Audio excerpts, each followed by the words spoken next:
အားလုံးပဲမင်္ဂလာပါခလေးခိုက် channel လေးပြန်လည်ကြိုဆိုပါတယ်ဒီနေ့ကတော့မွေးငါချက်မှာပေါ့နော်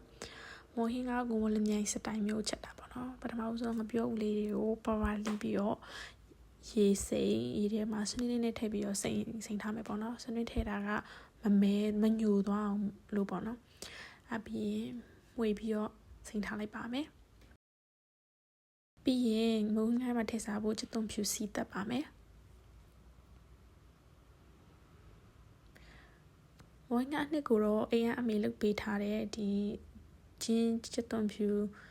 ဇဘလင်ငါးရည်နဲ့တခါလေးလုပ်ပေးထားတဲ့အနှစ်ကိုပေါ့နော်အဲ့ဒါကိုသုံးပါမယ်အဲ့ဒါကိုစီပူပူထဲမှာအရင်ဆုံးမှုရအောင်ရေလှော်လိုက်မယ်ပေါ့နော်နည်းနည်းရေတရာထဲတော့နည်းနည်းလေးခဲနေအဲ့ဒါကိုတခြားခြေပြီးတော့စီတက်လိုက်မယ်ပေါ့နော်အနက်လေးမှုလောင်ဒီရေမထည့်ခင်ပေါ့နော်ပြီးရင်ရေထည့်ပြီးတော့ခုနကစိမ်ထားတဲ့ငပြုတ်လေးထည့်လိုက်မယ်ပေါ့နော်ပြီးရင်ဖုံးလေးအုပ်ထားပြီးတော့တည်ထားလိုက်ပါမယ်ပြီးမိကြည့်ပြီးတော့အရသာလို့ရှိရင်ငံပြားရည်စားချုံမုံနဲ့ထည့်လို့ရတယ်ကျမတို့ငရုတ်ကောင်းကြိတ်တဲ့ငရုတ်ကောင်းလေးနဲ့ထည့်ပါတယ်ပြီးနေလေးမှွေပြီးတော့ထားလိုက်ပါမယ်မော်လမြိုင်ဘက်ကစားသလိုမျိုးပိတ်မောင်လေးနဲ့ထည့်စားပါမယ်ပြီးဒီမုတ်ဘက်ကတော့ထိုင်းမှာလွယ်ကူဝယ်လို့ရတယ်ပေါ့နော်ပြီးတော့ချက်တုံးကြော်လေးထည့်စားပါမယ်ready ကြော်ထားတဲ့ဟာလေးပဲဝယ်လိုက်တယ်ပေါ့နော်အားလုံးပဲ ready ပါအဲ့တော့စီချက်ပါမယ်အကြော်ပါမယ်နန်းနန်းပင်ပဲပင်ပေါက်ပြီးတော့မကြီးရချင်းမုတ်ဖက်အဲ့ဒီကောင်လုံးရောထည့်ပြီးတော့နေစားမှာပေါ့နော်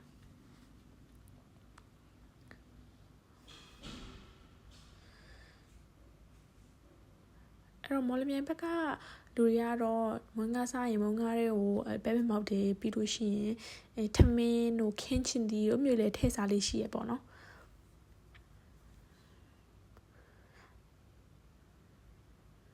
ဖုန်းလက်တစ်ဖက်ကဖုန်းကိုင်ထားပြတဲ့အတွက်ကြောင့်မို့လို့အဆင်ပြေသလိုပဲနန်းနန်းပင်ဒီတိုင်းပဲထည့်လိုက်တယ်ပေါ့နော်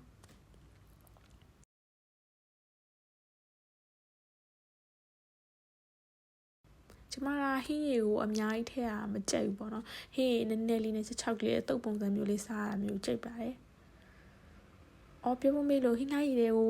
နည်းနည်းလေးအချိုးတက်လေးရသွားအောင်ချက်သွန်ယူလေးစိတ်ပြီးတော့ချက်သွန်ညီလေးစိတ်ပြီးတော့လည်းထည့်ထားပါတယ်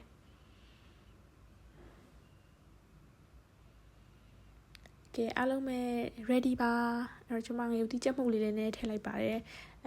ဆက်လေးလည်းကြိုက်လို့ပေါ့နော်ပြီးတော့အဲ့ဒါအားလုံးကိုတမနေအောင်နယ်လိုက်တယ်ပေါ့နော်တကယ်တော့ဇွန်းနဲ့မှွေလဲရရင်ကျွန်မနယ်ပြီးတော့မှဇွန်းနဲ့စားချင်တာပေါ့နော်အဲ့ဒါတခြားနယ်ထားလိုက်ပါတယ်ကဲအားလုံးပဲကျွန်မစားလိုက်ပါဦးမယ်ရှင် enjoy ပါ thank you ပါ